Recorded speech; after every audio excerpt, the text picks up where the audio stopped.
If you ever had a second chance, you better be thankful. If you ever had a second time around, man, I've been through it, I lost out and I'm faced with defines wrong. Feel no hope, bad thoughts choosing to die, go home. When I was sitting up on that Greyhound, my mind went through these zones like you got none. Lost everything, is no good, feeling alone. Hey, pockets had no dollars, life didn't make sense. How did I end up back where I started, what did I miss? I went from condos to Pop's house, on calls, now bus routes. And the one person who had the key to my heart took it and checked out. What up, what up? It's your boy Paul P. I serve God, I'm not God. This is just my opinion. And welcome to the Nothin to Somethin podcast. Now, we got a special one for all of you out there today. I promise you this is going to be an amazing one. But before we get to that, I want to ask everyone watching up, please hit the like button on the video if you are just logging in and watching, you know what I'm saying? And subscribe to the channel if you are not a subscriber yet to keep up with all the amazing new content that we have coming for all of you.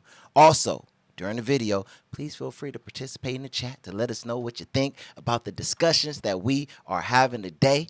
And if you want to support the channel, you know, because we got bills to pay, don't hesitate to send us a super chat and be our sponsors of the day.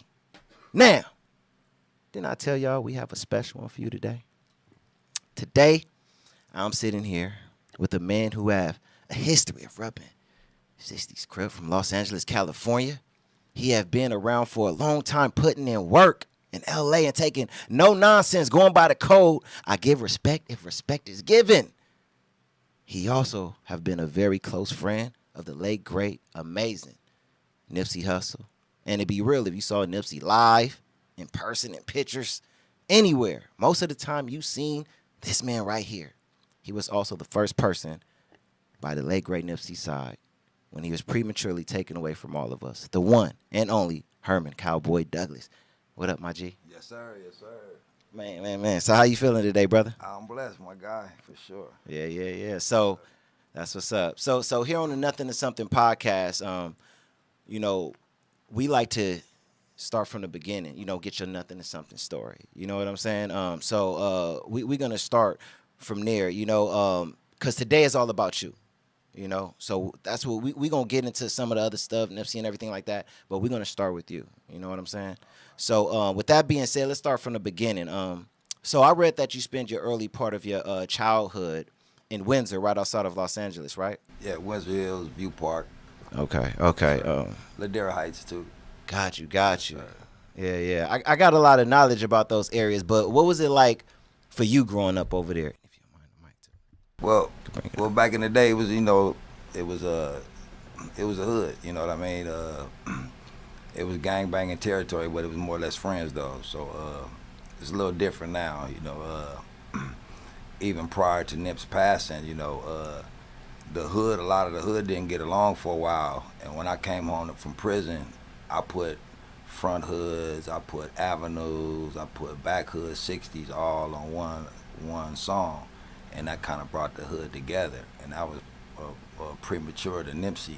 Nipsey came out of that pack, you know what I mean, when I came home. So the hood was kind of warring with each other. But through this music, a lot of them guys that never had a chance to even function with each other, they had a chance to function with each other. So they were living in the myth, like, oh, them dudes is busters, or there it is. But once they met each other, they realized, okay, they was equal, they was equally hood, you know what I mean? And through the music, we brought the hood a lot closer. Wow, that's dope. So back then, coming out of Windsor Hills and everything, well, Windsor, not Windsor Hill, Windsor, right? Yeah. Okay, so at that time, it was still kind of like the hood. It wasn't where is that nowadays? See, I was in the back part of the hood, so that was considered like the rich part. You know what I mean? So our parents had money, but we were out in the streets grinding. You know, I was a stepchild, so I didn't really get all the perks that my stepbrothers got. You know what I mean? I lived good. Had moms and them had the fresh cars and all that stuff, but my family was really in the street. You know, my dad was close by, taking care of his family at the time. When I was young, you know, I used to trip on Pops, like, you know, wonder why he wasn't around. But the more I hung out with moms, now I see why he wasn't around. You know what I mean? Yeah. So as you get older, you start to. I develop a relationship with my dad. I developed a relationship with my mom. I developed a relationship with my stepdad. So now we really done did stuff on the adult level to where they're my friends, and we done came a long way. My stepdad, he never treated me equal, but he never did nothing wrong. He never told me nothing wrong. He always told me the right thing. So Yeah. you know. So. That's dope. That's what's up. That's what's up. What about siblings? Did you have brothers, sisters, anything like that? I had my stepbrothers, my little sister. I had an older brother from my dad. So over the years now, as I got older now, me and my brother, we done got tighter over the years. Like I said, my dad, my grandmother's still living, so talk to my grandma every day. I've always been family orientated, always trying to pull the family together. That's dope. That's dope, man. Really dope.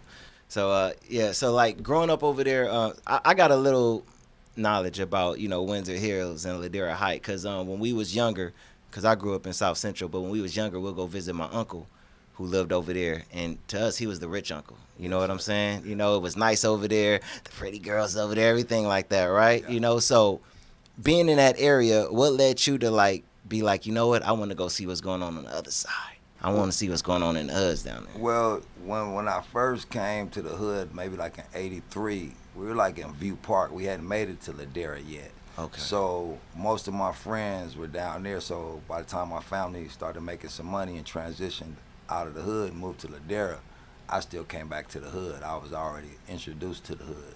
Mm-hmm. So when I ran away from home in Ladera, I ran to the hood, 17, 18, in and out of juvenile hall, hanging in the hood. You know what I mean? That was my family. Yeah. So like I said, it's different now. I don't see that much friendship no more. Back then we were friends. Yeah, got you. In the hood that was closest to you was like the 60s, Slauson over there, Yeah, Crenshaw we and all everything 60s. like that. We all 60s. Like I said, my mom would have grew up, took me to Inglewood. I'd have been from Inglewood. She Yeah, grew up on the east yeah. side. I've been from the east side. You don't really have a choice in the matter, because basically anywhere you grew up in LA is basically some type of hood, if not rich. Yeah. So, now you're starting to get a little older, you knowing more about what's going on and everything like that.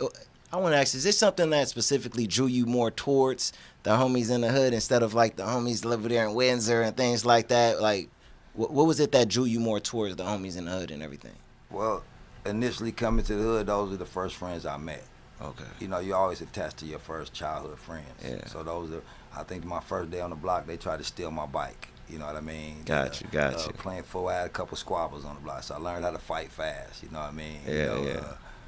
I took a whole lot of ass whippings before I learned how to fight. I was a skinny, light-skinned dude over in the hood. So, I wasn't even tripping on their girlfriends, but I was still fighting. You know what I mean? So, I couldn't bluff nobody. I was in a rough neighborhood, and like I said, by the time we moved out of the neighborhood, my friends were already down there. Yeah. So my brothers, they never got into the hood stuff. You know what I mean? Yeah. You know what I mean? So that was good, and I didn't want them to do that anyway. I didn't want them to follow. So I gave them a good example of what not to follow. I was in and out of jail. So they see what I was doing, like, nah, that ain't it. You know what I mean? So all my brothers are doing good. None of them been to prison. I was the only one in and out of prison. So I was a good example of, but I wouldn't have done it no different though. I think God put me through all these different things for to make me what I am now. So if I had to do it over, I might do some things differently, but I went through that fire for a reason. You know what I mean? Yeah. So, I mean, you could look at it this way. If you wasn't who you are, you wouldn't be here today. You wouldn't, be known the way you're known and things like that. Like I'm pretty sure your brothers and everything like that is doing their thing, really respectable, guys and everything like that. But everybody know you.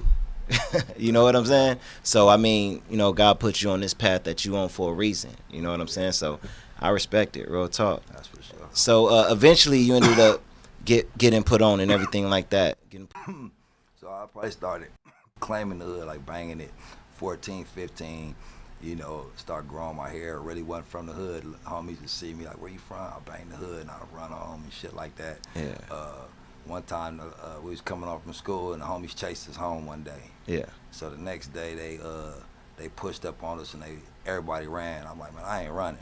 I ain't gonna be running home every day. I ain't running. So the big homies respected the fact that I didn't run that day, that I stood my ground. Yeah. You know what I mean? So, yeah, from that day forward, you know, just started messing with the homies, started dealing with the big homies, and I learned a lot. I learned a lot from the big homies coming home from prison. So by the time I went to prison, I was already prepped for prison. Prison was nothing. Going through the whole process, I already knew what to do. You know, I didn't have a hard time in prison. You know, I knew I made wine, I did everything.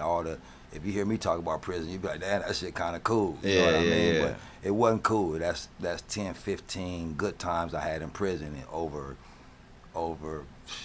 20 years worth of just in and out. 5 years here, 3 years there, 4 there, 2 there, counting a year there. You know what I mean? Just chipping away. Like the last time I went, I was doing so good, and I was like, damn, God, why you got me going? I ain't really. You know, man, I ain't really did nothing. Then, and I had the money to bail out too, but I said, you know what, I'm gonna go for the ride. You know what I mean? And I went and I talked to a lot of people in there, gave them hope.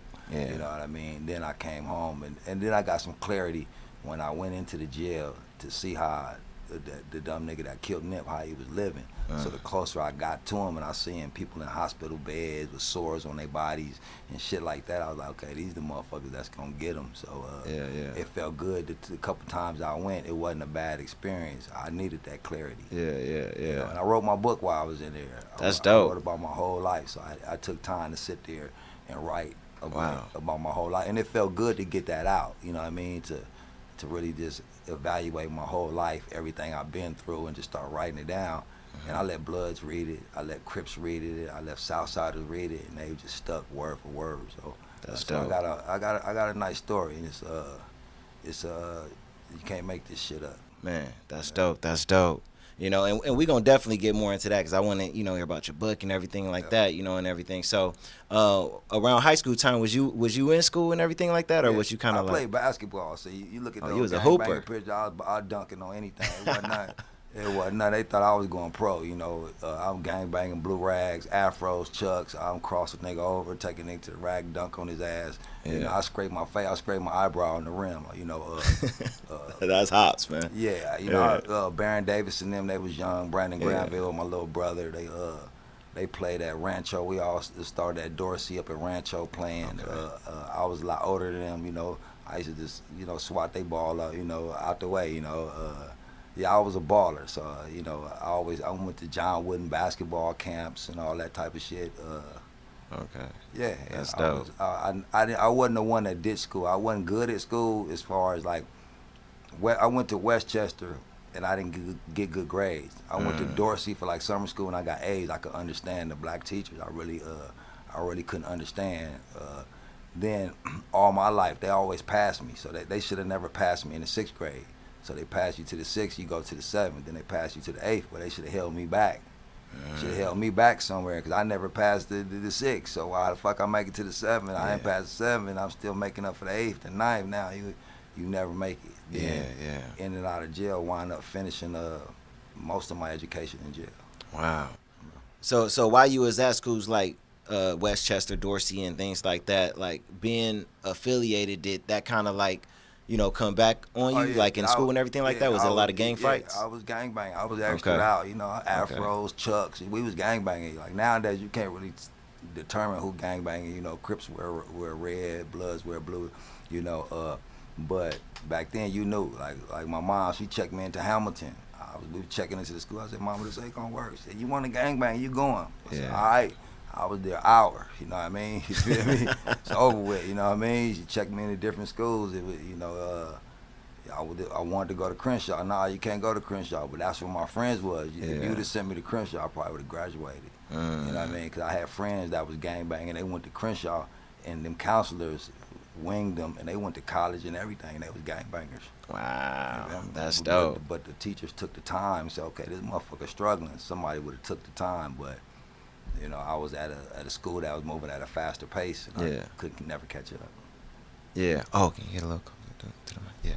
Yeah. And Hamilton, that's funny, man. My little bro went there, so I know a little. That's more like, you know, cause you know we stayed in the hood, but you know, moms was not finna send, you know, to the schools around there. So she's like, you going to the school across town, so I already understand what your mom was trying to do. You know what I'm saying? Keep you out of everything that was going on and all of that. You know, so.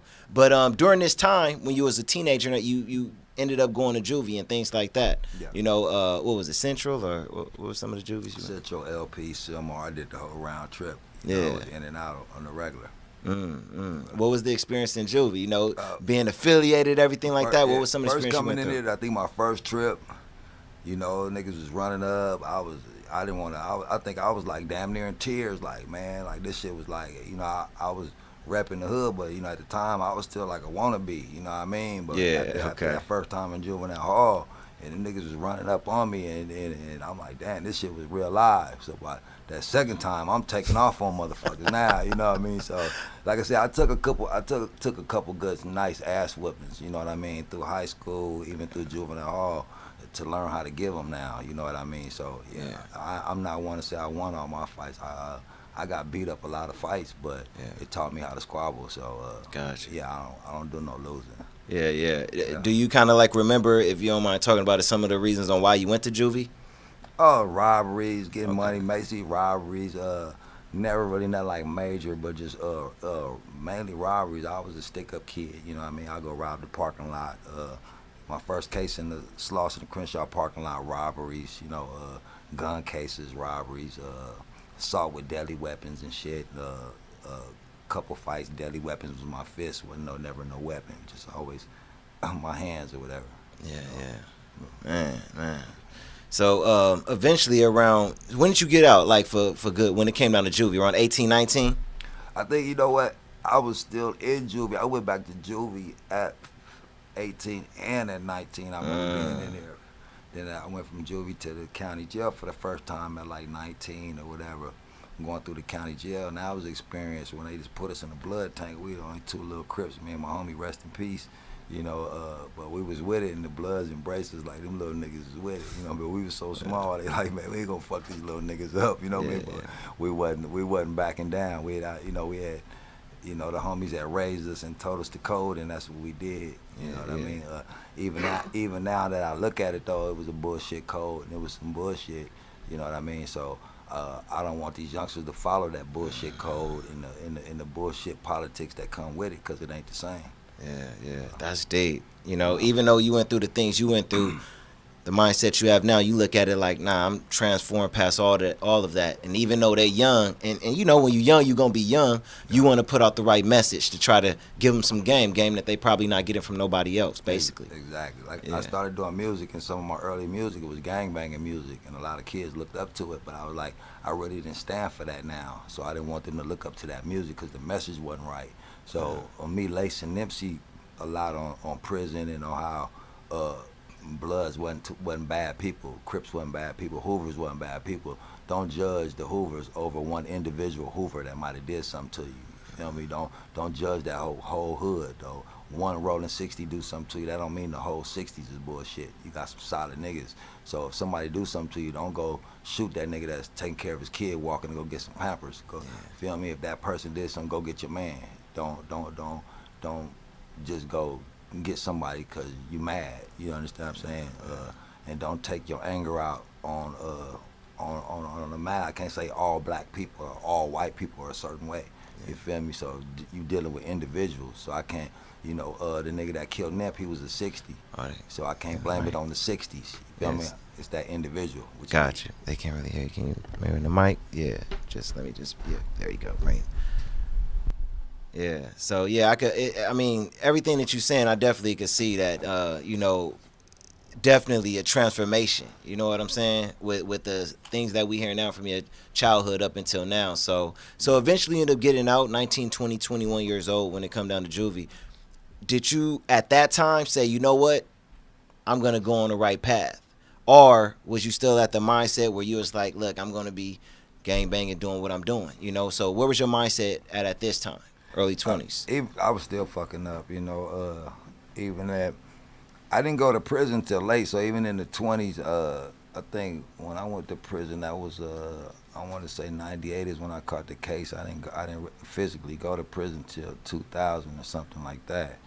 So I was late. I did drugs late. I was late. I was in and out of jail, but I went to prison. I beat a lot of cases. You know, fortunately, my mom had married a lawyer. You know what I mean? So even if he wasn't on the case, I always had some insight. I could always be the case, or I help people in jail on their cases and stuff like that. You know, so my transformation, I think I probably like when I came home in '03, when I met Nip, that was the change. You know, I started smoking dope, and I did like a 48-month case for, I think I was driving a stolen car or some dumb shit. Then having my children, getting into it with the homies, you know, wild shit, going through these drugs. Then I started, my kids kind of got me going through the transformation. You know, if it was left up to me, I'd probably still be getting high, still be just fucking off. But my kids made me want to buckle down and get my shit together. Man, that's deep. That's dope. That's dope. And I think Nip was the same way. You know, we were kind of wild. We was partying a lot, but once he started having his children, he kind of buckled down and really got serious. Man, it's all about the kids. So, you know, that's dope, man. That's what's up.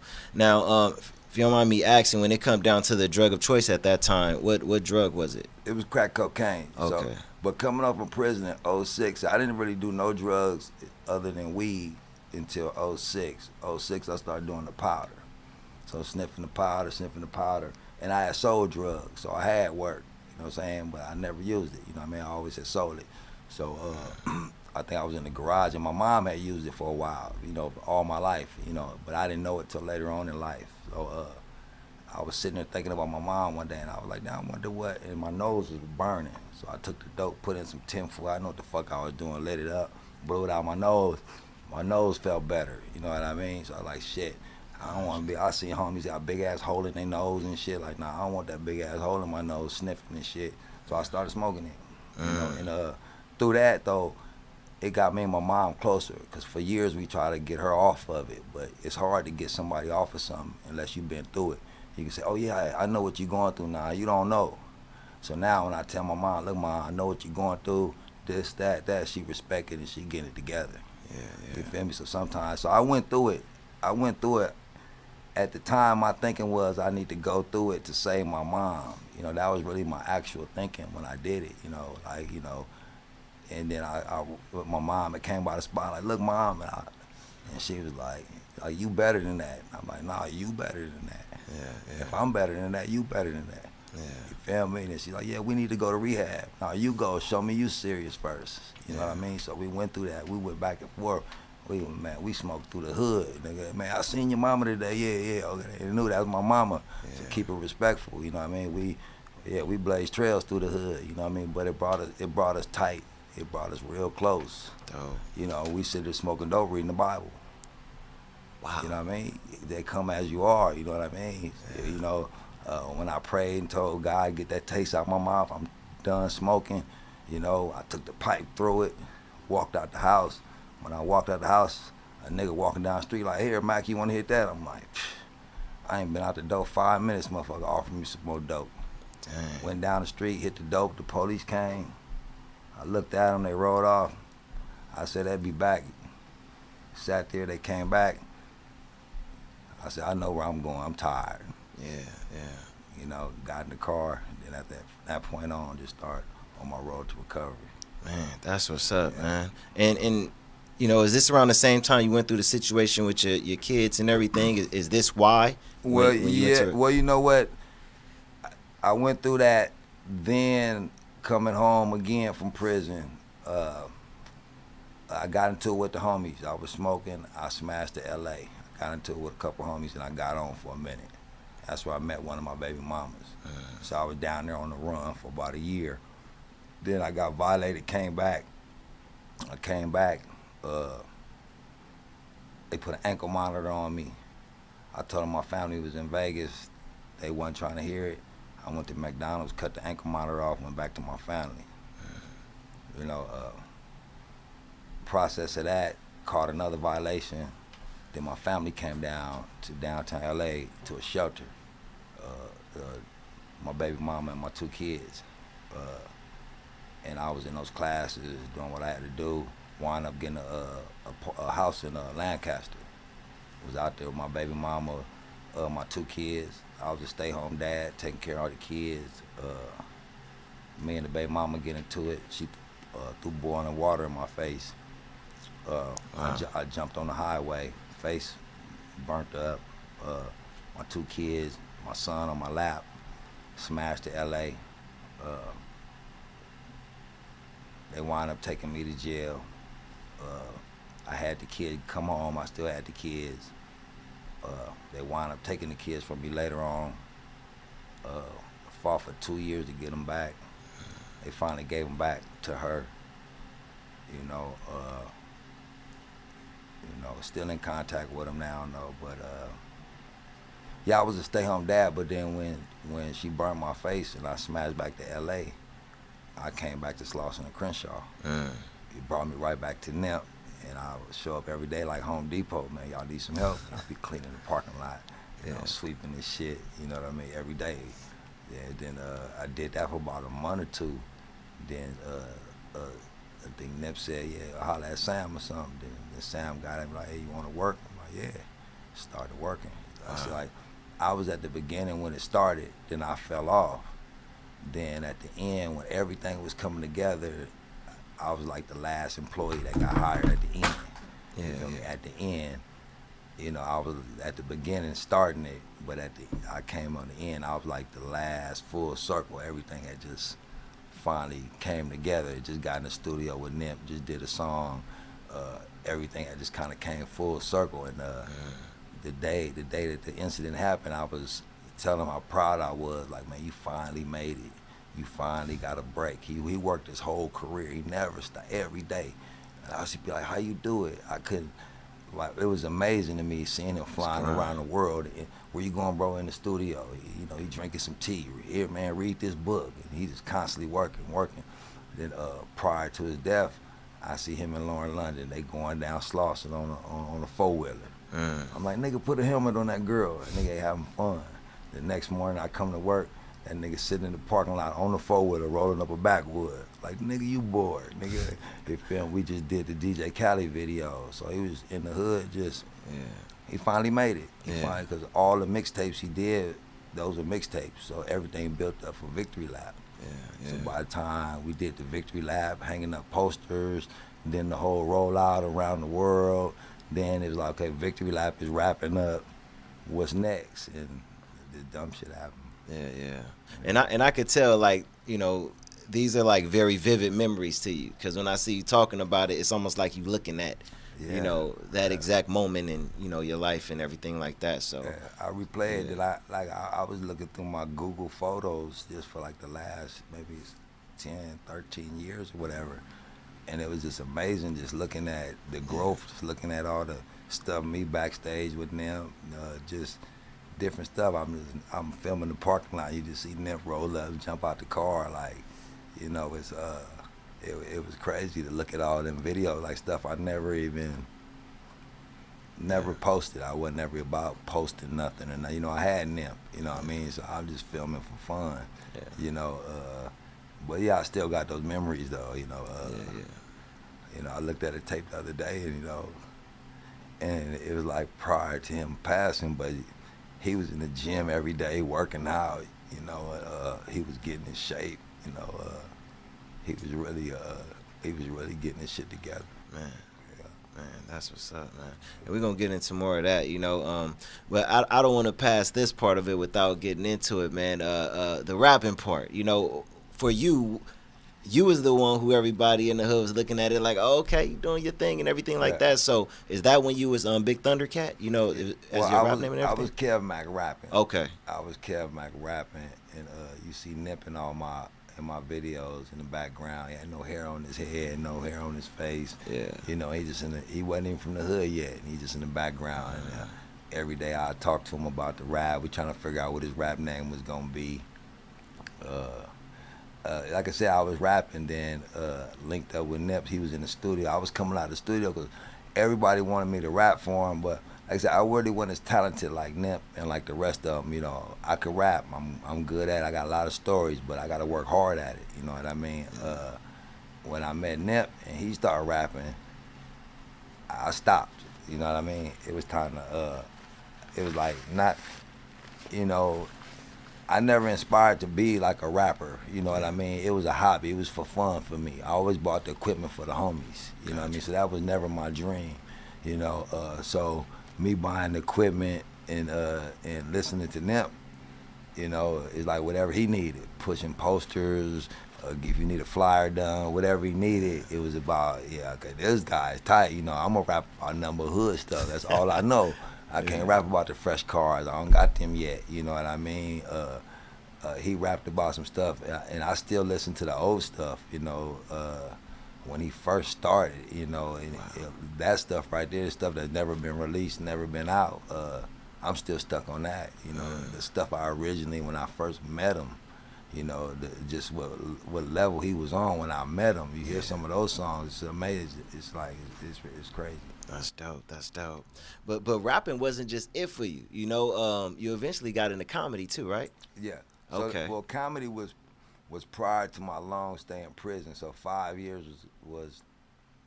So I was doing comedy, I think, 96. Okay. It was Martin Lawrence, Chris Tucker. It was blowing up then. A.J. Johnson, Melanie Camacho, Honest John. You know, I was right there in the ring with them, the Comedy Act Theater. So I went to prison, and all of them, they pursued their careers. They all did movies and did whatever they did. Then I came home and met Nip and started, you know, doing music and all that stuff. Yeah.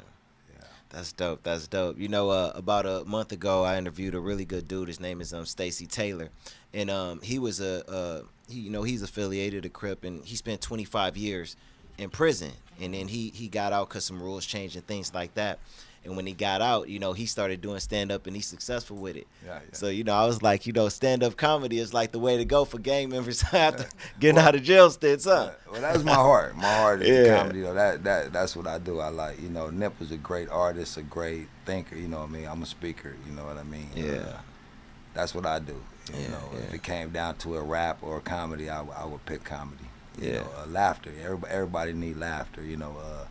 I hate getting angry. When I get mad, it takes too long for me to get back right. So I try not to get angry. Like, I wear the cowboy hat because I know when I take it off, I'm going to jail for sure. You feel me? I know where I'm going. So, you know, as long as I got the hat on, you dealing with cowboy, you good. Yeah. You feel me? He stand for something different, but, you know, he forced me to take off the hat, then I know where I'm going. That's for sure. I know where I'm going. That's what's up. That's what's up. And when you used to do your comedy, you used to bring Nip to your shows to perform and open up and everything like that, right? We did Mixed Nuts back then, so that may have been his first time on stage, to my knowledge. You know, coming off from prison, we did Mixed Nuts. I still got the videos of that. Mixed Nuts doing the comedy and our original. We was Hood Unit. We had the Hood Unit tattooed on his hand. That was our first. That was our first group. So you had the G Unit. We was the Hood Unit. You know, and through the Hood Unit, like I said, we brought the hood together. Yeah. That's dope. That's dope. And kind of getting more into you and Nip relationship. You was the one who first got Nip, you know, put on and everything, right? Or I didn't get him put on. I would say I gave a party in the hood. Let me give you the story. I gave a party in the hood. Nip didn't attend that party. A bunch of youngsters attended that party. The police came and shut down the party, but it was surrounded, so we were all locked in. So I tell all the big homies and everybody say, look, I'm on parole. I'm about to go out this back door. We're going to crack the door and everybody bust out. So that was the plan. So when I bust out the door, only about 3 or 4 youngsters ran with me. Dang. I run past the police car. He tried to hit me with the door. I slide over the door, hit him with the Heisman Trophy. I slide over, hop a couple gates, and get away. Other niggas, they was in there putting guns up under there and trying to get out of a place of food. Like, nah, they going to jail. They ain't run. You know, so the next day I get a knock on the garage. 3 little homies like, man, we want to be from the hood. So I'm like, I go out there and I give them the spiel. Like, why? These niggas don't love you. Da-da-da. I give them the whole spiel. Like, well, we want to be from the hood. Da-da-da. They was adamant about it. I said, all right. You woo-woo. I gave them 3 names, gave them their names. And I say one name for Nip. You know, that's what y'all got to go get put on, do your thing. They went down there, they all came back, squabbled up, did what they did. You know, squabbled up, went down to the Avs, got put on, came back like, yeah, we official. You feel like you know what you signed up for. I think maybe out of the 4 that got their name, Nip passed and another one passed. So it's like 2 that's still living. Yeah. You know, then later on I told Nip like, yeah, you're gonna be Thundercat. You know, cause the only thing that the hood had over him was that he wasn't from the hood. Like, oh, he just a rapper. You know what I mean? So, you know, that's all he wanted was that little bit of acceptance. And that's the only thing. You from this area, but you're not from this area unless you from this hood. You know what I mean? Like, you can't just be over here just chilling, because they be like, you know, the females like you, you know, but you really can't defend yourself because you ain't from the hood, and it's 15 of them niggas from the hood. Yeah. So now, once you got put from the hood, now them 15 niggas can't just pack your ass out. Now I need, oh yeah, what, you talking that shit? Okay, I need that. Yeah. You feel me? So once Nip got the squabbing, Nip liked to fight. Nip was a squab. I taught that nigga that jab, nigga. That nigga had them long arms, and nigga, you work on this jab, nigga, you gonna fuck niggas up. Fuck all this swinging, nigga, work on this jab. Yeah.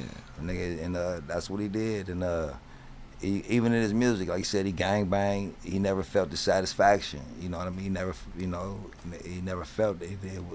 It wasn't what it was. You know, what he say? Talk gang bang. You want to talk about a failed race? You know what I mean? So why are we still on that race? You know what I mean? Why are we still fighting this war? You know what I mean? Our people came too far for us to still be out killing each other. There's no reason that we can't get bread right now. What the fuck we doing killing each other in America right now? The fuck? Yeah. You know what I mean? Over some bullshit back in '84, nigga, 20 years before you was born. That make no sense.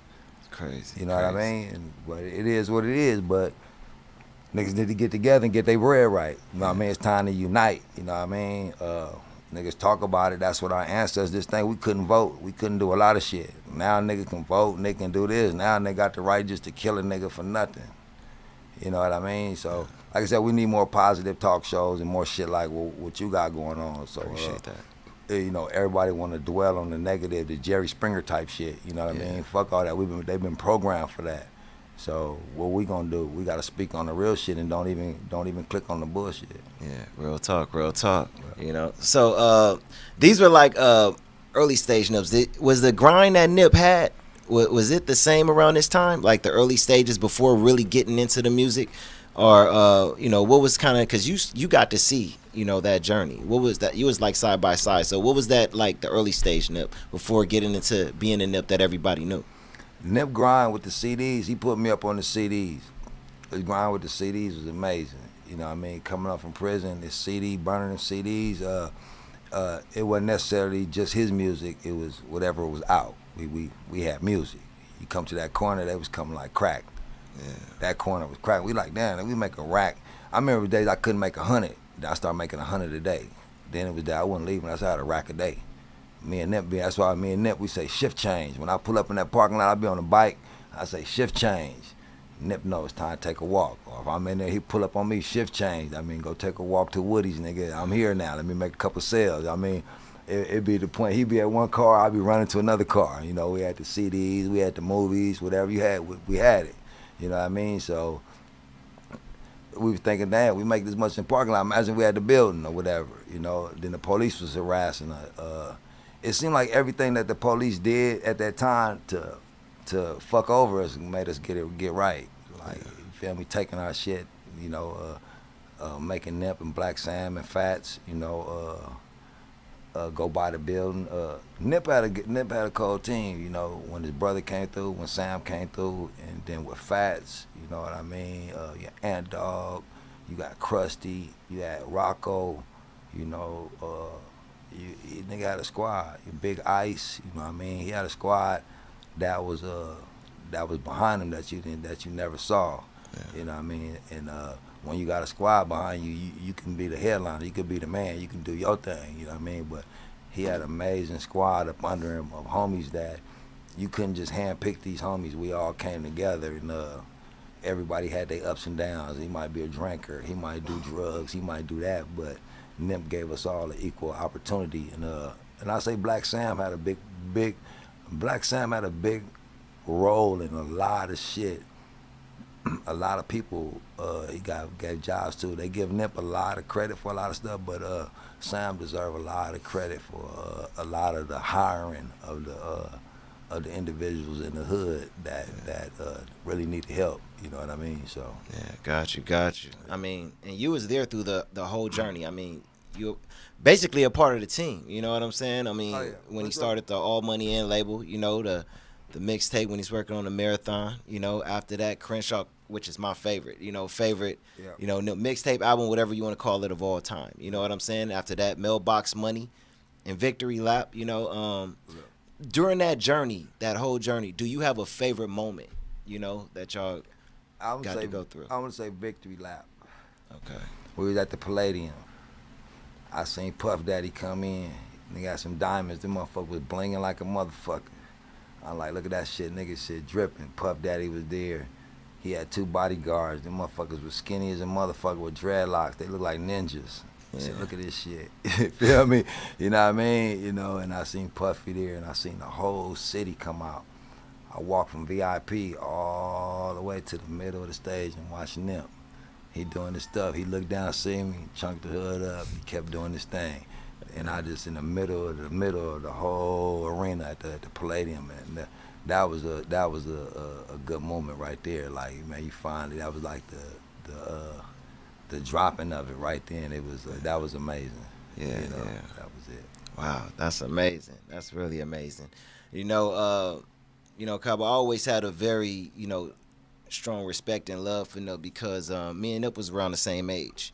You know what I'm saying? In fact, we're the exact same age. You know, and being from L.A. and growing up living right off of like Slauson and La Brea, one point I'll never forget, me and my cousin, we used to get like the DVDs and the CDs and everything like that, you know? And I'll never forget, we used to go right there to the plaza and Nip would be selling the DVDs. At that time, you know, we young, you know, 17, 18 years old. That was before he really became who he was, you know what I'm saying? So later in life, seeing that he took that grind to new heights, you know, and, you know, created a level and was popping and everything like that, it made me want to start going harder, you know, after my dreams and goals and everything like that, you know. So I started my business, and then I ended up filming a city called The Series, you know, and I was like, there's 2 people who I want on this series. You know, I want Freeway Rick and I want Nip.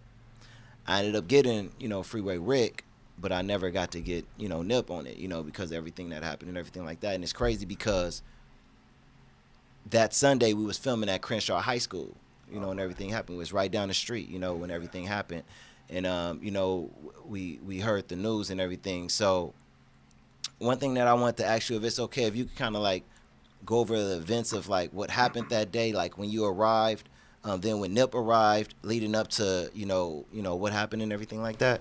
Yeah, well, it's like a lot of people, I don't know what version of the tape you look at or whatever. I really finally looked at that tape. I never looked at it in 3 years. You know, I never looked at that tape.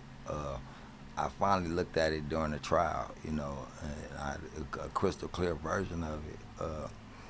But from my recollection, when I was at work, then you could see Nip pull up, and you see my Audi pull in right behind him. So you see Nip pull up my Audi right behind him. See, if you never looked at the tape, the All Money In rims, and she come and she parked, then you see me come out the store. But by that time, Nip and Rimpau talking, then I come out and talk to Nip, and I never left his side the whole time.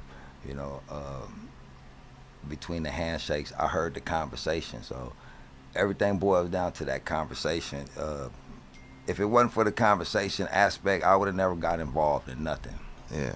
You know, the conversation, and then I didn't know. If you don't mind, maybe in the mic a little bit, because they're saying they can't hear you. And then at the time, I didn't know that the conversation was gonna wind up being the key focal point of the whole case. You know what I mean? At the time, it was just too many people saying Nip called the man a snitch, and I know I overheard the conversation.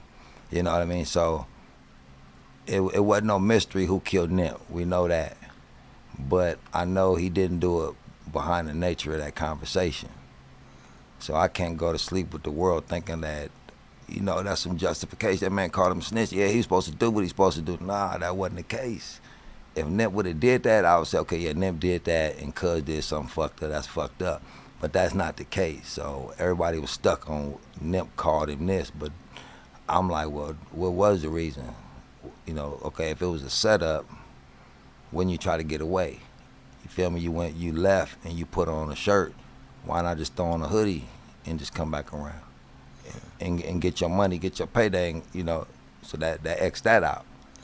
You ain't get paid. So did you go around the corner and the bitch piss you off and you ran back around here? I can go with that because I don't know what happened. But I know for sure you didn't do it behind that. So other than that, like I said, they would have any other motive, they would have said anything else, I would have stood down. But by me hearing it, no, I had to let the world know that wasn't the issue. You know, that's what got me involved as far as the court proceedings. You know, it was nothing I could say to get that man no extra time. And at the time when I proceeded, I didn't know that that my testimony would just really be the focal point of the whole thing. You know what I mean? His defense had a dumb approach. You know what I mean?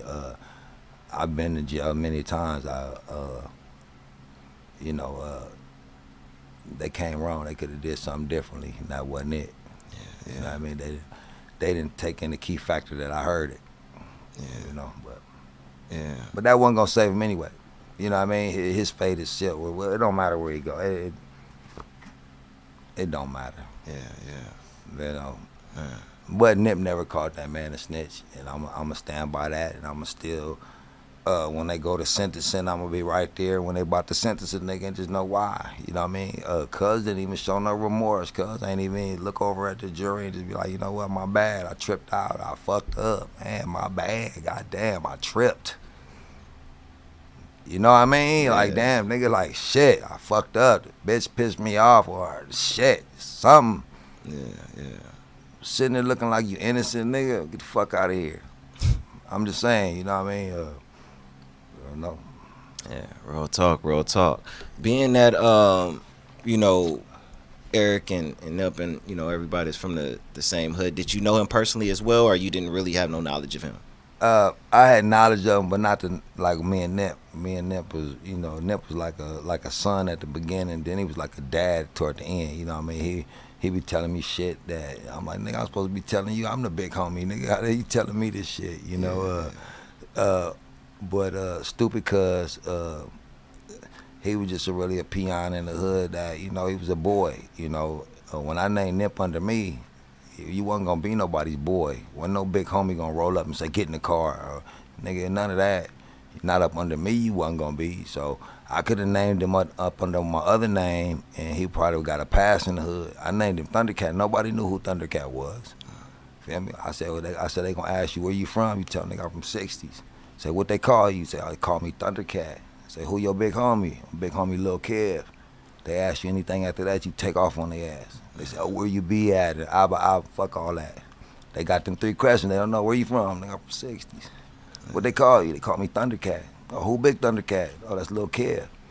Anything after that, nigga, where you be at? Fuck all, nigga, where I be at? Nigga, right here, nigga. Fuck where I be at. Yeah. Feel me? That, and he lived by that code. Yeah, real talk. Yeah.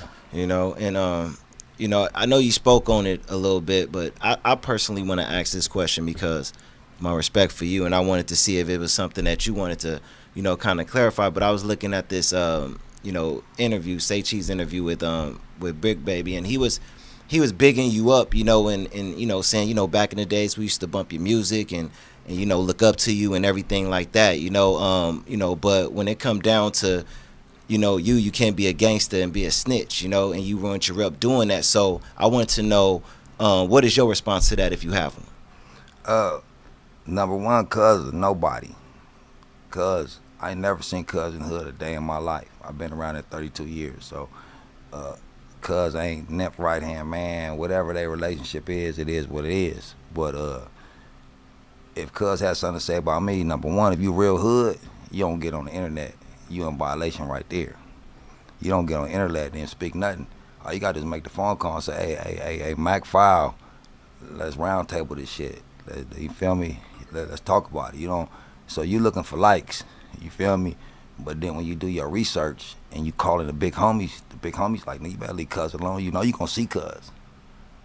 You know, cause bro, I'm pulling up. You gonna see cuz. So, you know, my hands work. The cuz got like one kidney or some shit, whatever the fuck wrong with cuz. I don't know this nigga. So niggas be like, oh, you beefing with nigga. That's the internet say I'm beefing with these niggas. I don't know this nigga. I ain't beefing with this nigga. And I don't beef with weenies and weirdos. I don't beef with no internet nigga, period. Any nigga, any of these internet rumors, I'm beefing with Whack 100. No, I ain't beefing with their nigga. If I beef with a nigga, you gonna know. You gonna know, because it's gonna be on site. Like I said, the cowboy hat come off and I roll up with a beanie, nigga, you already know what it is. You know, so like I said, man, I try to stay cowboy. Let me be cowboy. I'm just protecting my homeboy, his name. Don't speak on bro. Talk about cowboy all you want. I ain't gonna say what you want. When I pull up and you shut the fuck up, who's the bitch? Yeah. If I'm the snitch and I'm this and that, I mean, when I was coming up, we caught a snitch, we gonna whoop his ass. We gonna, I mean, if a nigga really did some hardcore telling, nigga, you gonna get fucked up. You feel me? Ass whooping. If you indicted the whole hood, ain't no telling what could happen. In this case, what's the consequence for me? What I do? Is shitty calling the hood like, man, the cowboy got me locked up. Is that the case? No. So for a nigga where that nigga somewhere in Atlanta or some shit, I don't know where this nigga from. I don't beef with niggas that got dreadlock extensions, number one. Okay, I don't beef with no nigga that look like a broad. So, you know, I mean, I don't bite my tongue, nigga. We could pull up, nigga. We could squabble up or shut up. I mean, because if you talking about me, what are you trying to do? You trying to pump the homies against me? What are you trying to do that you ain't gonna do yourself? Feel me? If you got something to say to me, nigga, pull up. Be like, bro, you foul. Okay, so what's the consequence? I told him shit. He said, what now? What? I die for it? Why? Because I told about a conversation that bro never called cuz a snitch. Now I can understand if the shit went down. And so who told the police it was shitty? Who gave them statements? I mean, who did that? They didn't find me to the indictment. They didn't find me till cuz was long in jail. So who actually said who actually looked at the tape and said who actually did that? There's some other paperwork too. There's a lot of niggas didn't want to come to court because there was some paperwork that was prior to cuz even getting caught. Now that's telling. Now that's telling. If my homeboy on the ground and I say, yeah, shit, he did it. Yeah, that's telling. For sure. Even though it's on tape. So. Wow. And you know, and I'm glad you kind of, you know, cleared that up and gave your side from it and everything like that, you know. And speaking on individuals coming to court, I know, you know, one allegedly that, you know, we heard from reports Rimpau didn't show up to court, you know, but on the conversation with Clubhouse and speaking of Whack, I know you did mention some things like, you know, Rimpau isn't 6'0" anymore, and he like the 6'9" of the hood and everything like that. You know, I wanted to know if your feelings changed in regards to Rimpau. You know, nah, I mean Rimpau wasn't ever built like that anyway. The best thing he could do is not affiliate himself with the hood and go live his life. That's the best thing that could save his life. It ain't no need, nigga. What the fuck? Ain't no. Cause come on, I never looked at that tape and it was shocking to me. I don't expect nobody to take no bullet for nobody. I don't expect nobody to do maybe the things I would do. You feel me? I wasn't standing next to Nip, so I can't say what I would have did. Yeah. You feel me? I know in my mind what I would have did. You feel me? But I can't say that. You know, I know Rimpau was never built like that. Okay, and that is what it is. But when I looked at that tape for the first, like I said, I never watched it. I had to watch it in that court trial. When I seen the shit go down and I seen bro run and never look back. I mean, I've been shot at a lot of times. I dive, I roll, tuck and roll, look back. You know, I mean, I never just ran to Western. I mean, I don't know how far Cuz ran, but I mean, in slow motion, Cuz was running fast. I'm just saying, but in the heat of the moment, anything, I said, a lady, she left her babies in the car. She ran around the car, but she looked back and she ran around the car. She looked again and she ran back and got her babies. That just shocked me. I never seen a gangbanger do that. I've seen a lot of my homies get shot, and I never just and never look back and never look back. I did. I mean, then I got another video that nobody got on earth, and I'm down there and I see Cuz standing back there like that. So Cuz did come back. while I'm on the ground plugging the holes, cuz just standing down looking down. But like I said, cuz was never built like that. You feel me? Nip loved them niggas. Nip loved cuz. Nip didn't love me like he loved them, cuz Nip loved me in a different way, a big homie way. Nip loved me. I'm his big homie. We had a different relationship. But Nip had love for these niggas. And when I was going to court, I felt I didn't expect no family. That was too hard. But as homies, you ain't got to go say nothing. If I'd had a little support, I'd have got over there and choked this nigga out. I had an old lady with a cane ready to help me out. You feel me? Old lady with a cane. We looking around in tears like, nigga, it's nobody. What the fuck? What the fuck? I seen homies come through and we beat up niggas because they homie coming to court. Niggas show up deep. Nigga, we'll roll up and go thunder a nigga because his partners is coming to do something, nigga, whatever. Nigga, ain't nobody gonna show up for Nip. I don't give a fuck what the hood politics or anything. I'm showing up for bro. I don't give a fuck. Bro, and in that courtroom I learned so much information, bro. I learned so much back shit. Nip went to court for a couple of his bros so they could go on, so they could still be on tour.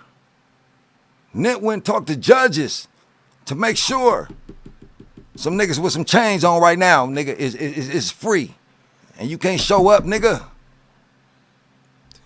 Yeah, Nip showed up. Nip went to court, nigga, and nigga talked to judges to make sure you can be on tour. I ain't gonna say no names. You read about it in the book. But for real, I don't know why Nip loves certain motherfuckers that was busters. And they know how I feel. And the air and the opportunity is there, but you know, it's sad, but everybody grieve another way. I don't know how they grieving, so I can't fault these niggas. Give me my 60 feet. My thing, give me 60 feet. The niggas, why you don't fuck with them? Why they don't fuck with you, nigga? Why they don't fuck with me? Recognize who fuck with who. I fuck with who I fuck with. I don't call say where the party at, nigga. I ain't the party, nigga. Fuck you talking about? Feel me? I don't even acknowledge these weird niggas that's from out of state or wherever they from trying to, nigga. You see me walking out here solo, doing what I do, because I know I stand for something. Niggas is dying for nothing. If I'm going to die, I'd rather know I died for something. Not dying in front of a building that I don't own, standing gang banging in a hood that these niggas really don't love me. I remember when I was banging the hood and niggas love me, nigga. I walking down the street, nigga pull up, say, get in, nigga. You know what I mean? Nowadays, you be pushing your car, nigga. 4 niggas will honk the horn and keep pushing. Where the love at? Real you feel me? We can't piece up on the bottle. I got mine, nigga. What you got? You feel me? Yeah. Where the friendship at? Only thing we got in common is the area. You feel me? We not friends. We associates. We just, you know, we got to coexist. We really don't even know each other. You don't know my favorite color, green. Yeah. You don't know I like Modelo. You don't know I like pistachios. I eat these Snickers. Feel me? But friends know that. My people that know me, they know that. You know what I mean? So it ain't what it is. Yeah. So at this like particular time, you know, do you have any relationship with anybody from All Money In, Black Sam, or anybody, or after Nip, everybody just went their own separate ways? You know, after Nip, you know, Sam was always my boss. You know what I mean? I got no hard feelings with Sam. Sam's a soldier. Sam was no hard feelings towards Sam, period, whatsoever. None. You know what I mean? However he grieved his brother, and I can feel, I couldn't fathom it. You know what I mean? Who he fuck with and who he know, that's none of my concern. You know what I mean? Cuz gonna let Cuz grieve how he grieve. You know what I mean? I got nothing. Cuz is solid. He's solid. Cuz is solid. Nothing I can say about Cuz. Cuz is solid. You know what I mean?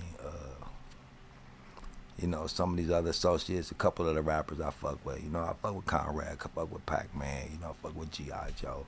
You know what I mean? I love them niggas. Them niggas are real hood niggas, you feel me? Copy Supreme, you know. I fuck with the factors and the real movers and shakers, the real factors that really matter. They fucks with me. And the ones that give me the calls, the big homies that really matter, they done called, they done checked in, like, bro, do your stuff. You feel me? Homies in prison tap in, call me on the regular, like, bro, do your stuff. Fuck what they talking about. Do your stuff. You know what I mean? So the ones that really matter to me got my back. Yeah. You know, the ones that any nigga that got something bad to say about me, they don't know me. Simple as that. Yeah. They don't know me. They don't know nothing about me. They looking for a like on their thing. They just want to say something. They don't know me. Yeah.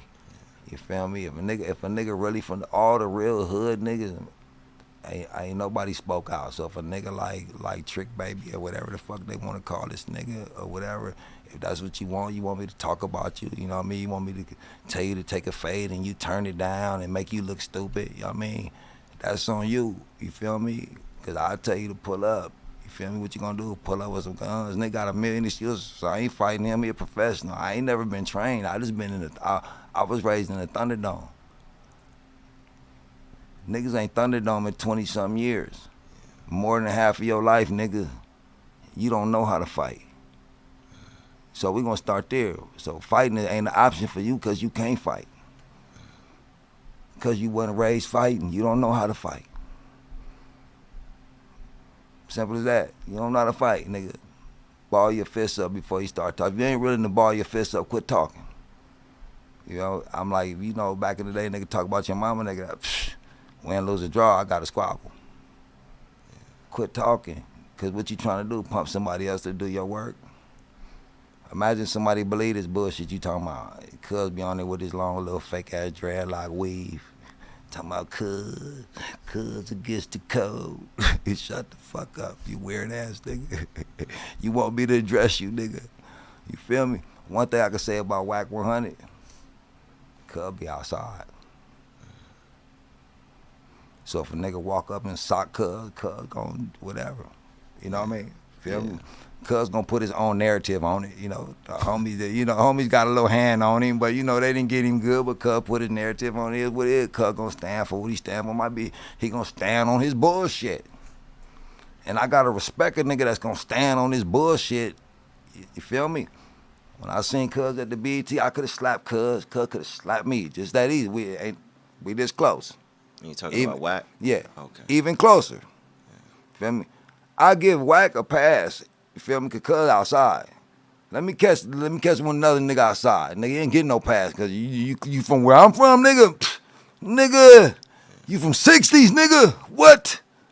Nigga, I can't get Eric, nigga. I will snatch your head off, nigga. You won't have no more dreadlock, nothing, nigga. You quit playing with me, boy. Quit playing with me, because every nigga you done called about me, you got the same response, man. You better leave Cuz alone. You better leave Cuz alone. That's what you better do. They got one roll in the 60s. Just leave me alone, nigga. You ain't got to never worry about me telling you don't know about nothing. Give me 60 feet. Leave me alone. I don't need nobody to fuck with me. Just don't speak on you. You ain't got to speak on me, period. Especially if you don't know me. Because niggas that know me ain't going to speak on me. They don't give me the call. Like, bro, tone it down. All they homies call me, hey, bro, stay off that shit. So I tone it down. No, feel me? Keep my mouth shut. Ain't nothing to talk about. I got my point across. You know what I mean? You feel me? Ain't no need in speaking on these weird ass niggas. You know what I mean? Because they ain't gonna pull up. You know, and it's getting me off of the message. You know, about they want to see us fighting. They want to see me fighting with Whack 100. They want to see me addressing these weird niggas. You know what I mean? So they can click on it. You know, okay, well, what we gonna do to change this? What we gonna do in the community? What we gonna do? How these Bloods, Crips, how the Southsiders, how we all gonna come together? How we gonna all unite and be strong again? What about that? While we addressing the bullshit, what we gonna do? What we gonna do about these issues? You feel me? We surrounded by weirdos. There's so many weirdos that you can't even decipher the real niggas. Yeah. Cause we outnumbered, even in prison. All the yards is all bullshit. They all S and Ys, and you only got one real yard on every prison. It used to be all real yards and one yard for the weird, the snitches and that. Now they done took over all the yards, and now the real niggas is Wow. So Yeah. I mean, that's crazy. You know, one thing I do notice though, you know, from, you know, even what you just said right now is that even though, you know, y'all may have had a disagreement, you know, with you and Wack, it is some level of respect there. You know what I'm saying? Yeah. I noticed that, you know. My man, don't talk about a dead homie. Nip not here to defend himself. Just keep, if you got a videotape with Nip doing some shit, post it or shut up. Or you just playing for the likes. But then I already know. I had a conversation with Cuz. Cuz put me up on some game. Cuz told me some shit that I felt one of my homies might should have told me. I gotta respect Cuz as a businessman. That's that. Businessman ain't got no business fighting at the Ritz-Carlton. You feel me? He there with his wife. I'm there, got my kid, girl there, bam. That. So now I slap Cuz. He feeling disrespected. I did that in front of his wife. Now he gonna make a call. Hey, this nigga did it, and it escalates. He do something to me. Oh, that nigga did what in front of my kid? It's gonna escalate. It's a time and a place. If the niggas wanna see us fight, let's go to the MGM. Let's go to a boxing ring. Let's meet up in somewhere. You know what I mean? You know, we ain't gotta do the hood shit. We ain't gotta act nigger. Yeah, so now I take off on them at the BET Awards. Now BET don't want me no more.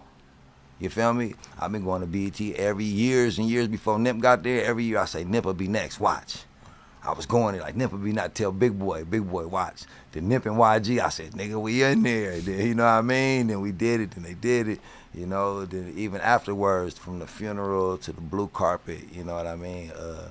I lived all my dreams through Nip, you know.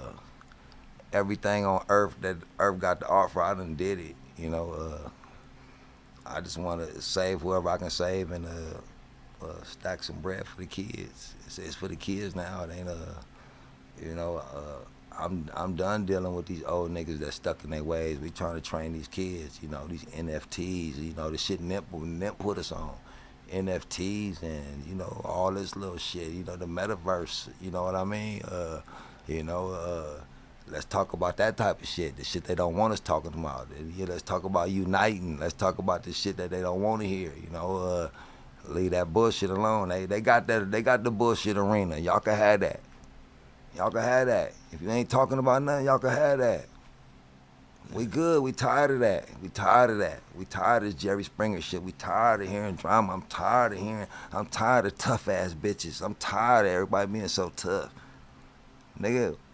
Shake a nigga hand. How you doing, black man? Good to see you. Yeah. Feel me? We ain't friends no more. Give a fuck. I was in the shop doing my thing. 2 Hoovers and a Swan push up on me. Say, man, we like what you doing. Feel me? I'm from Hoover. I'm from Swan. Nigga, come on, nigga. I wanted to cry. Yeah. You know what I mean? I wanted to cry. You know what I mean? Like, that was amazing, nigga. So that keep me going. Yeah. Not these weird niggas that ain't gonna pull up, you know what I mean? But that keep me going, you know what I'm saying? When a couple Hoovers, a Swan, A-Trey gangster pull up on me and say, man, I like what you doing. You feel me? That's love, you know what I mean? So like I said, I'd rather die for something than sit there and die for nothing. Man, that's real, man. That's real. And you know what? When you was talking about the NFTs and stuff like that, you know, nobody, when it come down to, you know, entertainment, when it come down to celebrities, nobody was even talking about crypto until Nip. Yeah. You know, so when you said that, it just kind of struck me like, yeah, Nip was the first one really talking about all of that, you know, and brought that to the table, you know. So, you know, always gotta, you know, show love and respect for, you know, just the template that he laid out.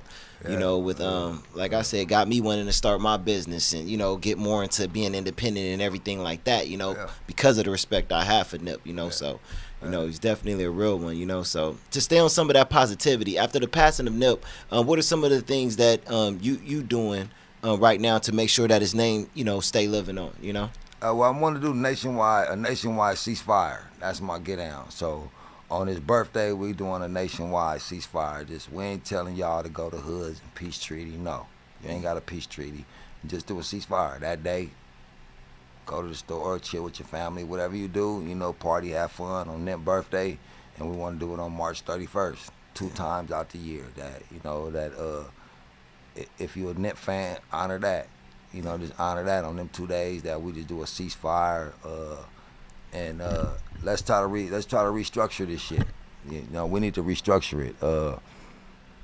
Like I said, back in the day, we had structure, so now the structure got blown out. You know, so let's structure it in a positive way. You know, it was structured that way in the beginning, so it gets strayed away from that. So let's don't continue down that path.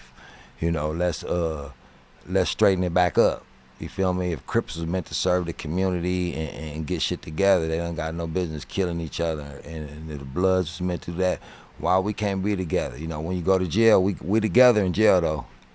You know what I mean? So right now I make a phone call, everybody come together to burn the city down. Oh, somebody got beat up, let's burn the city down. But we can't get 10, 15 blacks to come together and make some money or open up a business or, you know, or finance this or, you know, help me on a project, whatever it may be. You know, people are quick to come together for the negativity. Let's come together on something positive. Yeah, real talk, real talk. You know, Cowboy, you was one thing that I could see with a lot of stuff that, you know, you said and the things that, you know, we know that's out there. You was a, you know, good influence, you know, on the, you know, being there by his side. And I know I could tell you was a big help, you know, because everybody need that person by their side that's older, to have wisdom, some type of wisdom to help you figure it out. You know what I'm saying? When it come down to certain things. So what is some advice you could give some of the young men out there who don't have an OG showing them the ropes and got talent or skills, but can't figure it out because they're too wrapped up in the streets? Yeah, just never give up though. You just never give up, and the streets look more appealing. You know what I mean? You look like, okay, the guys, they over there selling drugs, whatever they doing. It look flashy, but in the long run, if you stick to the script, you know, I feel, you know, I got a couple niggas that's from the hood that's from the hood, but they never got put on the hood, but they never got put on the hood, but they still stood their ground. They didn't have to get put on, they still stood their ground. You know, yeah, I ain't never got put on, but I'm from over here. You know what I mean? They didn't just follow with the put on, and I ain't with that. You know what I mean? I'm from over here. You know, anybody that go against the grain, like, you know, everybody follow the pack. You know, so if you say, you know what, I'm gonna go to school, I ain't gonna be from the hood, I'm gonna go to the school. Fuck what y'all talking about. Y'all wanna squabble up, I'm gonna squabble up. You know, like I said, I done been in jail and I seen non-affiliate that beat up some Crips. And they gotta pack him out. Like, damn, nigga, when y'all niggas start packing out non-affiliate, a nigga non-affiliate, he beat your niggas up, y'all gonna pack cuz out. So I start seeing dumb shit like that. Cuz don't even bang. He fucked two of you niggas up, so now y'all went over there 4 deep and packed him out. Get cuz a fair one. Win, lose, or draw, get up. Yeah, you got me. I'll be back tomorrow. You know, but you feel me? They running behind these guns because they scary. They don't know how to squabble, you know. Yeah, that's unheard of. You know, I done seen non-affiliate, you know, beat up a nigga and get packed out. You know, niggas run behind the gang. We need more leaders out here, put it that way. That's what we need. We need more leaders to say, you know what? Fuck what they saying, I'm saying this. Got you. Wow. That's real. That's real. You know, one last question, Cowboy, I want to ask because and this is one of the things that I wanted it to lead to, because we talked about a couple of your businesses and things like that you got going on. So can you let the people know what you got going on? Just, you know, people may want to support and everything like that, what you got going on with your businesses and everything? Well, I got a kitchen downtown, so I bought the kitchen. I got the store to sell clothes, to manufacture clothes. When I got in there, it was a full restaurant. So just let me come up and do the restaurant. So I got my restaurant, which is gonna be like a ghost kitchen. So it's open for, if we got any chefs out there, they got their menus, we can come work out some numbers. You can do the ghost kitchen, and I have a kitchen, so you can bring your different restaurants in my restaurant, and we'll do Postmates, Uber Eats, or whatever it may be. Because I have a 24-hour window. We can just run them straight out, you know. So the rest, I'm doing Cowboy's Cafe for sure, with my shrimp and grits, my steak and grits. I love to cook, so that's going to be one of the restaurants. So it's going to be a few restaurants in one. Got my clothing store, do manufacturing. We do DTG, we do DTF, we do embroidery. So if you're trying to build your brand, or you need some logos designed, whatever it may be, if you think it, we can create it for you. But like I said, it's not really about my businesses. I'm not really coming to promote my businesses and stuff like that. It's really about the message. You know what I mean? My businesses, they gonna do what they do. It ain't really about that like that. It's always about the message with me. It ain't, I don't really do it for like the promo or the shout out. You know what I mean? But if you want to learn something, my shop is like Kinko's. You want to learn how to work on some shirts, you can come through and press some shit. You can learn how to cut some shit. It's more like hands-on. You can come through and come hang out with Cowboy. I got a club in the back. I got my studio in the back. I got a bunch of artwork. If you want to come with the Nip experience, a lot of stuff from the memorial, all the stuff that the fans brought down there from around the world. I collected a lot of that stuff, like a lot of original paintings and a lot of stuff. So if you're a true Nip fan, I got a lot of stuff for you to come see.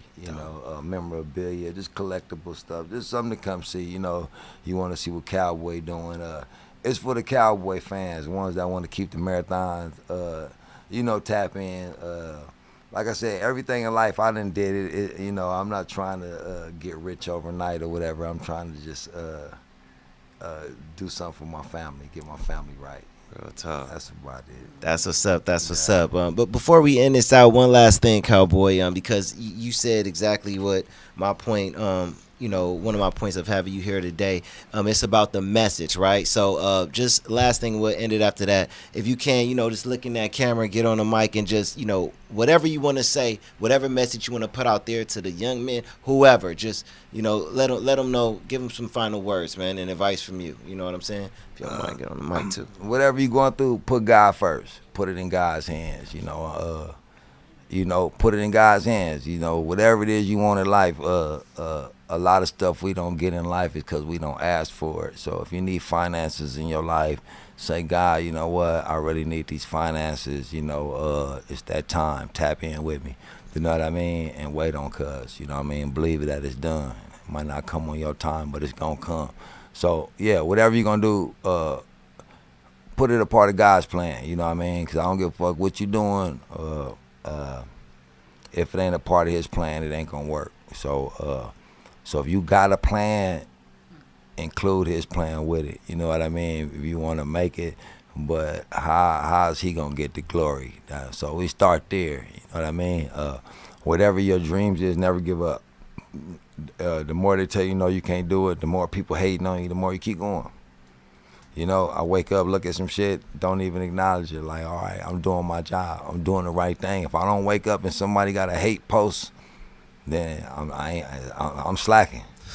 You feel me? I ain't doing my thing. Ain't nobody said nothing today. I ain't getting no weird posts. I ain't getting no 100 weird shit today. Hey, you feel me? I must ain't be on my job.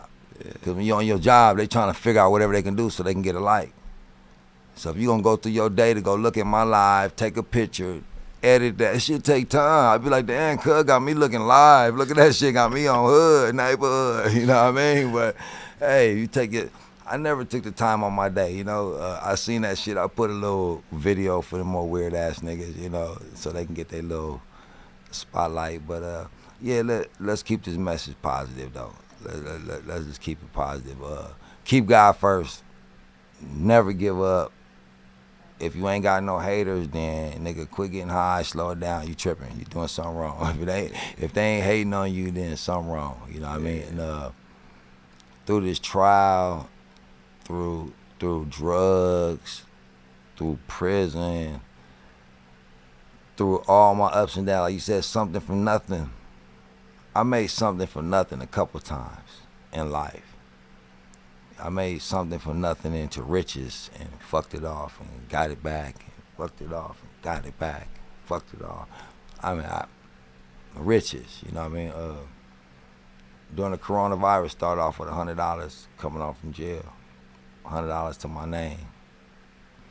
Sold mask, sold a face mask. I'll show you my credit card machine. 0, 0, 0, 0, 0, a bunch of zeros, you know what I mean? And through all that, I gave it away, helped people. You know,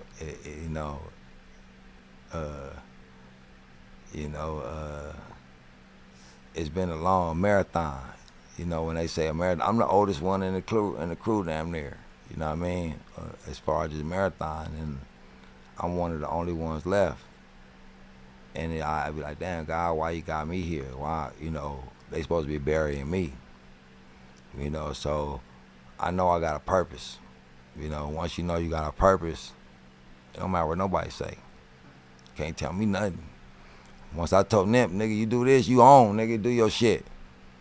Like, damn, the big homie believe in me, nigga, something. So that little faith, that little mustard seed faith, you know, like he said, God don't say a lot, he said you have a little mustard seed faith. Just a little bit. He ain't asking for, cuz ain't even asking for much. But when you get your money, okay, you get your riches, what you gonna do with it? Is it gonna benefit you? I'm gonna get a chain, I'm gonna get a Bentley, I'm gonna get this, but who you gonna help with that? You know, so back to the point, my advice, if you wanna get rich, who gonna benefit other than you? Who you gonna help? You can get rich, but who you gonna help other than yourself? And then if you start focusing on other people, then believe it or not, you'll be rich. Cause like I said, I done had it all, everything. It ain't nothing, cause I give it away. So I done had it all. It ain't nothing on earth that I ain't had. You know, so. That's what's up, man. And speaking on the haters, man, in the words of Pastor Blake at West Angeles, if you don't got no haters, you better get you some haters. Yeah, and Larry Blake, I went to West Angeles. I went to West Angeles Christian Academy. You know what I mean? As a kid, so you know, I always had the church. You know what I mean? Even though you stray, you come back. You know what I mean? So, yeah, it come back to churches. It's a bigger war going on. I got Nip on the other side fighting for me. You feel me? They don't understand that. They don't understand that. This is spiritual. You know, Nip put God first. I'm gonna tell y'all something about Nip. You know what I mean? Niggas don't. Everybody asks me the same question, and I'm gonna give them the same answers because it is what it is. But I'm gonna tell you something about Nip. Nip put God first. I say, Nip, let's go to the store. If God willing. I say, Black Sam, if God willing. Both of them. I don't. Say, we about to buy the store. If God willing. So for a hair on Nip head to get touched, God's will. Okay, nothing I could have did. I replayed over and over and like, why? Why you move me out there? Why? But then I see homies that got shot, got stabbed. That nigga selling t-shirts.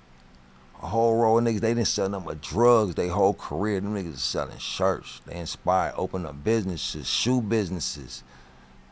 Restaurant. I done seen so many niggas change their lives through one man. Jesus died and he saved everybody. One man saved everybody. This one man didn't save everybody. He changed a lot of people so they can be saved. He ain't the savior, no.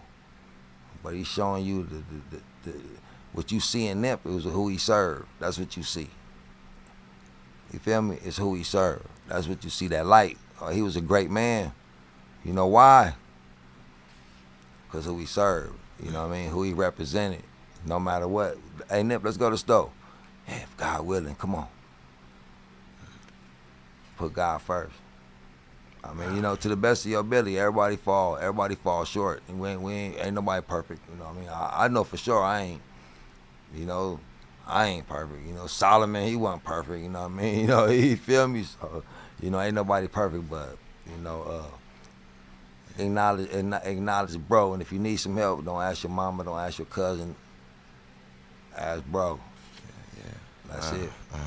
You know, Jesus did pass that 33 as well, man. I mean, it's... Yeah, well, know? like I said, if a hair on Nipsey head got touched, it was part of something that we can't fathom. It was part of a bigger plan. You know how many people walk up to me every day and say, man, Nip changed my life, Nip did it. So imagine how many people got changed. I never heard of Nip until he passed. And look, he made me open up a business. Now I'm doing da-da-da and da-da-da and da-da-da. Yeah, got me still going. You know what I mean? So through one man passing, look how many people, changed their lives. So, Nip was great. Like I said, Jesus is Jesus, and Cuz served Jesus, Cuz served God. So he was one of Jesus' disciples. So simple as that. I can put him on that level. He's not a God. He was one of his disciples. He followed Jesus. He was one of Jesus' brothers. He was, yeah. That's real, man. He one of the ones that made it. When he was in his casket, man, I looked at him, and he was sitting there like job well done. Like angels was like, come on, bro. Feel me? Looking at him, man, shit glowing like, I did that. Don't cry for me, I done that. We'll play some Stevie Wonder, nigga, what he say, crack the Sprite or some shit, you know what I mean? Hey, yeah. Well, he did his job. So what Cowboy gonna do? What you gonna do? What they gonna remember you by? What they gonna remember Cowboy by? How did Cowboy inspire somebody to do better? Yeah. Now, did you inspire them to do wrong? Did you inspire these little kids for death? Oh, so you working for somebody else. When he come back and he looking at the sheep and goats, like, hold up, nigga. Looking at your ears, nigga, you look like a goat, nigga. I'm looking for the sheep. I mean, for real, it's bigger than that, but I'm gonna stand strong because I got Nip working on the other side. Plus, I got other soldiers on the other side working for me. I got grandma's prayers, so I don't live in fear. Man, that's real. Fear. Yeah. That's real, man. Well, man, definitely appreciate you, Cowboy, man. You came down, leave your boy hanging. Don't leave your boy hanging. Man, appreciate you, man. Appreciate you. And the last words you got? Anything else you want to say before we head off? I appreciate the Snickers. The Snickers, the pistachios. A little bit of Henny, smoking on some of that Cowboy OG. Oh yeah, gotta get that, man. I got. Come on, man. This is hard right here. Gotta show people this, man. This is dope. I was like, what is this? Yeah, for sure, man. Gotta get that. It was a pleasure. I want to do positive podcasts, so these cheesy motherfuckers or whatever. If you podcasting with the imposters, don't get at me. You know what I mean? Please don't even bang my line. You know what I mean? You feel me? If niggas want to go ahead and put them and take me down, I don't want to be affiliated with the weird shit. You know what I mean? Yeah. If we ain't on positive talk, it ain't nothing to talk about. Period. That's it. Period. I think gangbangers is tired of the nonsense. I think the world is tired of the nonsense. When we gonna have some peace? When we gonna have some peace? When niggas gonna take a woosah? How about that? How about so we got Nip birthday coming up. Let's take a woosah. I'm gonna do a big tribute right there. I'm gonna put a Nip star out there. I'm gonna put one out there for Nip. I'm gonna put one out there for Fats. I'm putting my homeboy Dominique. You know what I mean? So, Dominique, he died in that parking lot 30 days after Nip. You know what I mean? A lot of people died that you guys don't know about. And that hurt me. They was equal to Nip. Yeah. Feel me? Dominique, Fats, Mad Ronnie, Tape Off. I love all of them equal to Nip. Yeah. So a lot of these celebrities, y'all came down, y'all bought y'all shirts, y'all did what y'all did, but what we gonna do to save some of these dudes that's now they backsliding? You feel me? They had hope with Nip. Now one man, not the 60s, one man crushed a lot of people's hope. And he gave a lot of people hope. But what we gonna do about them ones that's still over there? You know what I mean? You ain't gotta get nothing to Cowboy. Go down there and help some individuals over there that need help. They was selling shirts, now stuff is getting shut down. They backsliding. Tourists is getting hurt. And, people getting busted upside the head. They backsliding. So, some of these celebrities come help, come pull up. Show that the marathon really continuing. If it ain't continuing, do your thing. But for the ones, the Crenshaw district need help. I'm feeling lonely out there. Crenshaw district needs some help. You ain't got to give me nothing. I'm content, but the Crenshaw district needs some help. Yeah. Project 43, go tap in with them. They've been doing it for a minute. You know what I mean? Non-profit in the hood, running the marathon. Tap in with Project 43. You feel me? They've been doing their thing for a while. They need some funding. feel me? The Hoops Foundation. My homeboy been running that for over 10, 15 years. You feel me? They need some bread. They've been trying to do their thing. You feel me? Help them out. You know what I mean? We need help in the Crenshaw district. You know what I mean? The marathon got to be in you, not on you. So, you know, so. Man, that's real talk, Cowboy, man. Definitely, man, appreciate you. This was super dope, man. Really dope, man. You coming down, you know, showing love. Don't leave me hanging this time. One more time. My guy. All right. We just Cowboy, man. It's your boy Paul P, the Nothin to Somethin podcast. We out of here. Love you all. Deuces.